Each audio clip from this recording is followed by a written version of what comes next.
दोस्तों, मैं आपको फोकस भारत के स्पेशल रिपोर्ट में स्वागत करना चाहूंगी। 1950 में चीन ने तिब्बत का शोषण किया, ठीक उसी तरह जैसे पाकिस्तान ने 1948 में बलूचिस्तान पर कब्जा कर लिया था।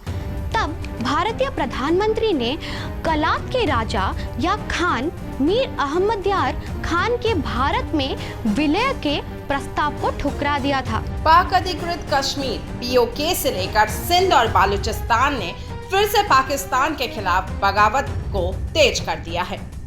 ये तीनों ही इलाके भारत में शामिल होना चाहते हैं। यहाँ पहले भी कई बार स्थानीय निवासियों ने खुद को भारत में शामिल करने की मांग कर चुके हैं। ऐसे में पाकिस्तान के टुकड़े टुकड़े होना तय है।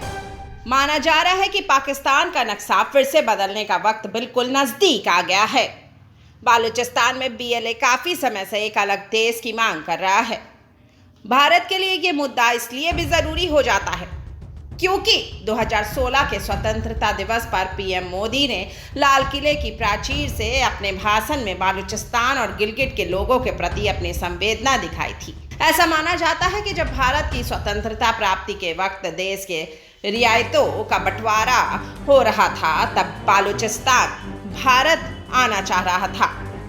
लेकिन जवाहरलाल नेहरू और कांग्रेस की कुछ गलतियां के कारण पाक की सेना बलूचिस्तान पर कार्रवाई की और उसे जबरदस्ती अपने में मिला लिया। ऐसे में भारत के पास पाकिस्तान को सबक सिखाने के लिए एक बेहतरीन मौका है।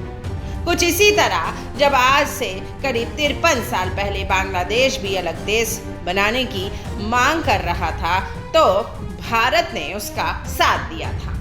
बलूचिस्तान में बदलाव की आग का किस्सा बहुत पुराना है। यह आग दरअसल 1947 से 1948 में ही सुलगनी आरंभ हो गई थी, जब वहां के शासकों ने भारत में विलय का एक प्रस्ताव भारत की सरकार को वर्ष 1948 में भेज दिया था, मगर हमारे तत्कालीन प्रधानमंत्री ने इसे स्वीकार नहीं किया था।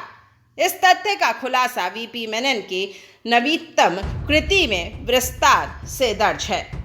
बालूचों का ये विद्रोह एक संकेत है कि बलूचिस्तान की आज़ादी की लड़ाई को और उसके इंसाफ की मांग को अब दबाकर नहीं रखा जा सकता है। बीएलए अब एक ऐसी ताकत बन गई है जिसकी मांग को आतंकवादी हमला बताकर खारिज नहीं किया जा सकता है।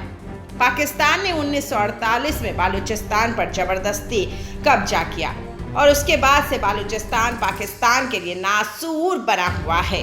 पाकिस्तान की सेना जितनी ताकत से बलूचों के विद्रोह को कुचलती है, उनका प्रतिरोध उससे भी ज्यादा खतरनाक होता है। पाकिस्तान हमेशा भारत पर आरोप लगाता है, लेकिन उसके पास कोई सबूत नहीं है। ऐसा करके वो सिर्फ असल समस्या से ध्यान भटकाने की कोशिश करता है। दरअसल असली समस्या पाकिस्तान की क्रूर नीतियां हैं।